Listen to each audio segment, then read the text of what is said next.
वानप्रस्थ आश्रम तथा वानप्रस्थ धर्म का वर्णन, वानप्रस्थी के कर्तव्यों का निरूपण। व्यास जी ने कहा, इस प्रकार आयु के द्वितीय भाग तक गृहस्थाश्रम में रहकर तृतीय भाग में अग्नि तथा भार्या सहित वानप्रस्थ आश्रम में प्रवेश करना चाहिए, अथवा पुत्र के भी पुत्र को देखकर और शरीर के जर्जर हो जाने पर अपनी पत्नी को पुत्रों के संरक्षण में रख दे तथा स्वयं वन में चला जाए। प्रशस्त उत्तरायण में शुक्ल पक्ष के पूर्वाह्न में वन में जाकर नियम ग्रहण कर समाहित होकर तप करना चाहिए। नित्य पवित्र फलों को आहार के लिए स्वीकार करना चाहिए और इस प्रकार संयत आहार वाला होकर उसी फल मूल आदि से पितरों तथा देवताओं का पूजन संतरण करना चाहिए। स्नान करने के लिए नित्य अतिथियों का पूजन करके देवताओं का पूजन करें। घर से लाकर एकाग्रता पूर्वक 8 ग्रास भोजन करें। नित्य जटा धारण करें। नख तथा रोम न कटवाएं। सर्वदा स्वाध्याय करें और अन्य विषयों से वाणी को रोकें। अग्निहोत्र करें और वन में स्वयं उत्पन्न होने वाले मुनियों के विविध प्रकार के पवित्र अन्नों एवं शाक मूल अथवा फलों से 5 महायज्ञों को संपन्न करें। नित्य चीर रूपी अचला कौपीन मात्र वस्त्र धारण करें।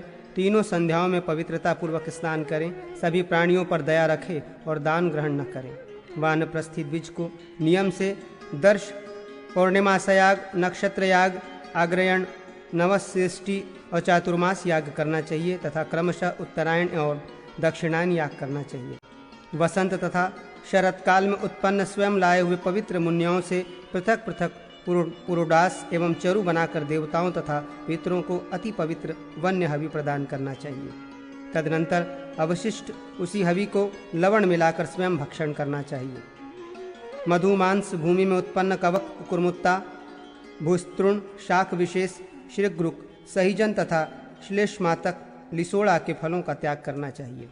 हल से जोती हुई भूमि में उत्पन्न और दूसरों के द्वारा परित्यक्त पदार्थ का भक्षण नहीं करना चाहिए। कष्ट में होते हुए भी ग्राम में उत्पन्न पुष्पों फलों का भक्षण नहीं करना चाहिए। सर्वदा श्रावणी विधि के अनुसार अग्नि की परिचर्या करें। किसी भी प्राणी से द्रोह न करें। द्वंद्वों से परे और भय रहित रहें। रात में कुछ भी भोजन न करें। रात्रि में केवल ध्यान परायण रहें। नित्य इंद्रियजयी क्रोधजयी तत्वज्ञान का चिंतक और ब्रह्मचर्य परायण रहे। पत्नी का भी आश्रय न ले। जो द्विज वन में जाकर कामवश पत्नी के साथ मैथुन करता है वो व्रत वानप्रस्थवत से च्युत हो जाता है और प्रायश्चित का भागी होता है। वहाँ वानप्रस्थाश्रम में जो संतान उत्पन्न होती है वो द्विजातियों के द्वारा स्पर्श की योग्य नहीं होती। उसका वेद में अधिकार नहीं होता और उसके वंश में भी यही स्थिति होती है। वानप्रस्थी को नित्य भूमि पर शयन करना चाहिए। गायत्री के जप में तत्पर रहना चाहिए। सभी प्राणियों को शरण देने वाला होना चाहिए और दानशील होना चाहिए। परिवाद पर निंदा असत्य भाषण निद्रा तथा आलस्य का परित्याग करना चाहिए। एकाग्नि और घर से रहित होना चाहिए। प्रोक्षित की गई भूमि पर रहना चाहिए। वन में मृगों के साथ विचरण करना चाहिए और उन्हीं के साथ रहना चाहिए, अर्थात असंग वन में ही रहें। शिला या बालू के ऊपर शयन करना चाहिए और सदा समाहित चित्त रहना चाहिए।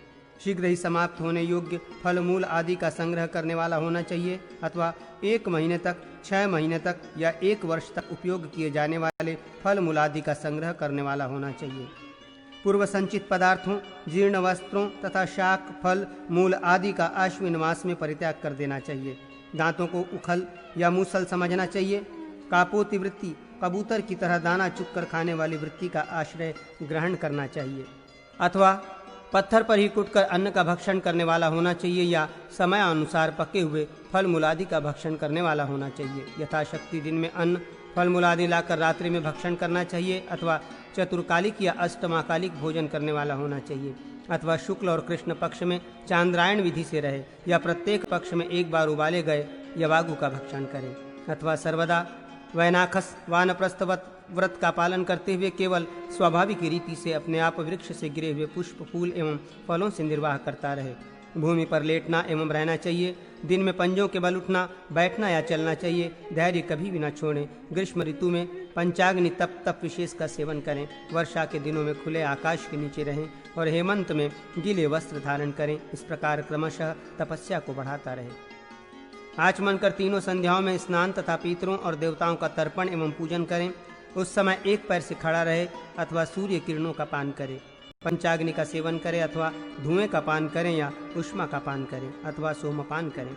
शुक्ल पक्ष में दुग्ध पान करें और कृष्ण पक्ष में गोमय का सेवन करें अथवा गिरे हुए पत्तों का सेवन करें या सदा कृष्ण व्रत का पालन करता रहे। सदा योग का अभ्यास करता रहे, रुद्राध्याय का अध्ययन करता रहे, अथर्व शीरस के अध्ययन और वेदांत के अभ्यास में तत्पर रहे।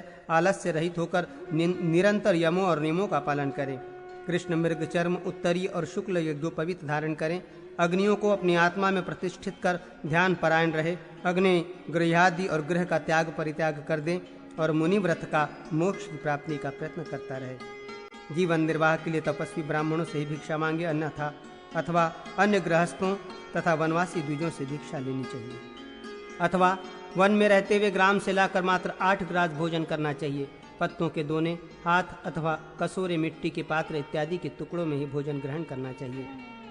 आत्मज्ञान की प्राप्ति के लिए विधि पूर्वक विविध उपनिषदों का निरंतर पाठ करना चाहिए। इसी प्रकार विशिष्ट विद्याओं गायत्री तथा रुद्राध्याय की आवृत्ति करनी चाहिए।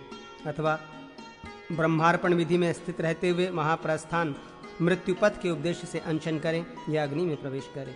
जो तपस्वी मंगलमय समूह का नाश करने वाले तथा कल्याणकारी वानप्रस्थ आश्रम का भली भांति आश्रयण करता है, वो उस परम ऐश्वर्य पद को प्राप्त करता है जिसमें इस जगत की स्थिति है।